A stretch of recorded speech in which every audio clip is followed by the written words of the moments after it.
Bonjour, je m'appelle Florence Fell. Je vends des produits diététiques et je suis coach en hygiène de vie. Vous me voyez ici dans mon magasin à Maisons-Alfort qui s'appelle Jardin Secret et dont je vous fais découvrir les merveilles.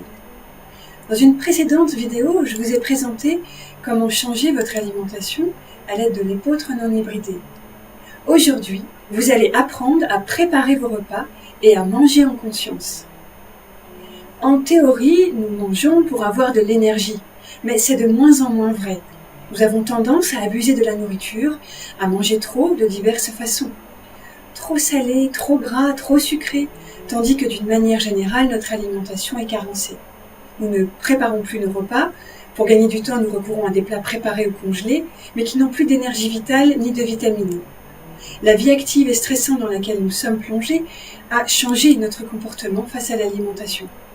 Nous ne faisons plus attention à ce que nous mangeons, à comment nous préparons nos repas, ni à notre attitude lors du repas. Nous avalons la nourriture, nous parlons de nos soucis à table, nous ne sommes pas à ce que nous faisons. Du coup, notre corps se trouve souvent dans l'épuisement. Comment briser ces mauvaises habitudes? Comment réapprendre à préparer des repas simples, peu onéreux, remplis d'énergie et qui ne demandent pas des heures de préparation? Quels sont les aliments qui nous donnent de l'énergie et quels sont ceux qu'il est préférable d'oublier parce qu'ils nous en prennent? Les tomates, les aubergines, les poivrons, les pommes de terre, les poireaux sont déconseillés par le Dr Strello. Comment cuire les légumes afin de préserver au maximum les vitamines, les oligo-éléments, les enzymes? Quelles sont les huiles intéressantes? Je vous ai parlé dans une vidéo précédente de cette graine extraordinaire qu'est l'épeautre non hybridée. Cette céréale ne contient pas de gluten de blé et cela est d'une importance capitale parce que le gluten attaque la paroi intestinale et empêche l'assimilation des vitamines et des minéraux. J'ai dans ma clientèle beaucoup de témoignages élogieux de personnes qui ont retrouvé une sensation de légèreté dans leur corps. Des personnes allergiques au gluten de blé ont été très étonnées également, car souvent les régimes sans gluten de blé ne sont pas toujours intéressants au niveau énergétique. Ce grain est travaillé sous différentes formes. S'il est légèrement émondé, c'est-à-dire que les grains ont été débarrassés de leur cuticule et polis, il porte le nom de riz d'épeautre. Mais si ces grains sont décortiqués et qu'on les a grossièrement broyés, c'est de l'épeautre concassée. La semoule d'épeautre, elle, est le résultat d'une mouture plus fine. Elle est débarrassée de l'enveloppe du grain et de la poussière de farine. Les flocons d'épeautre sont des grains décortiqués et réduits en lamelles avant d'être séchés. Et bien sûr, il y a les farines dont on fait les gâteaux ainsi que le pain. Ces diverses présentations permettent de faire quantité de recettes. Vous pouvez trouver ces produits sur le site www.jardinsecret.fr. Ainsi, que diriez-vous d'un velouté de flocons d'épeautre, d'une potagère de semoule, de quenelle au basilic, d'un gratin de pommes, d'une galette printanière, d'un pâté végétal, d'une tarte au potimarron? Que diriez-vous d'apprendre à fabriquer votre levain pour faire votre pain? Les recettes sont réalisées sans produits laitiers. La consommation outrancière des produits laitiers est le déclencheur de plein de désagréments. Aussi, je fais des repas à base de laits végétaux, de châtaignes, d'amandes, d'avoine. Je ne mets pas de sucre non plus. Allez, passons à l'action. Je vais vous expliquer comment faire une galette aux pommes. Pour cela, râpez 5 pommes. Cela va vous faire un certain volume dans votre saladier.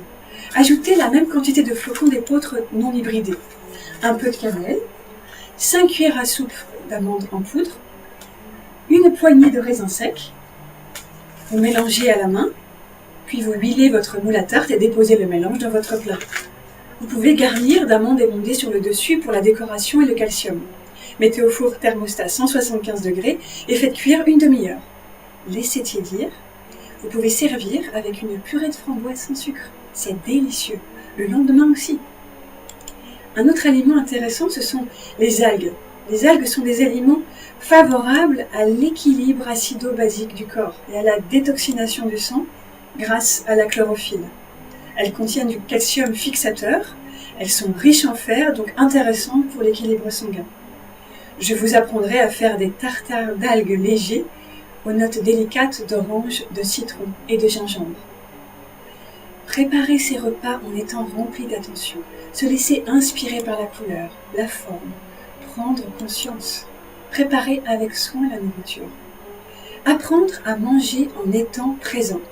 Il faut savoir par exemple que l'état dans lequel on prend la première bouchée est extrêmement important. Il faut donc se préparer à la prendre dans les meilleures dispositions possibles. Parce que c'est cette première bouchée qui déclenche intérieurement tous les rouages. Si vous commencez dans un état harmonieux, tout le reste se fera harmonieusement. Il est aussi très important de bien mastiquer, parce que cela favorise la digestion bien sûr, mais aussi pour une autre raison très importante. C'est que la bouche est la première à recevoir la nourriture. Elle est le laboratoire essentiel car le plus spirituel. La bouche joue sur un autre plan le rôle d'un véritable estomac.